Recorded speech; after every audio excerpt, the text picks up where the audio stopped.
Que dê as escrituras. Aqui o senhor me pediu o documento da máquina minha, tenho tudo aqui, o documento de propriedade.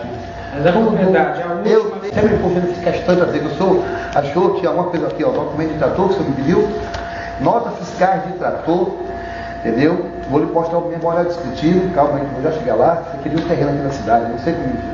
Eu tenho porte, já tive porte por 8 anos dado por superintendente da Polícia Federal e nunca tive problema algum. Por 8 anos eu fui porteado com arma, viajei para o Rio, para São Paulo, tudo quanto foi canto, nunca tive problema com ninguém.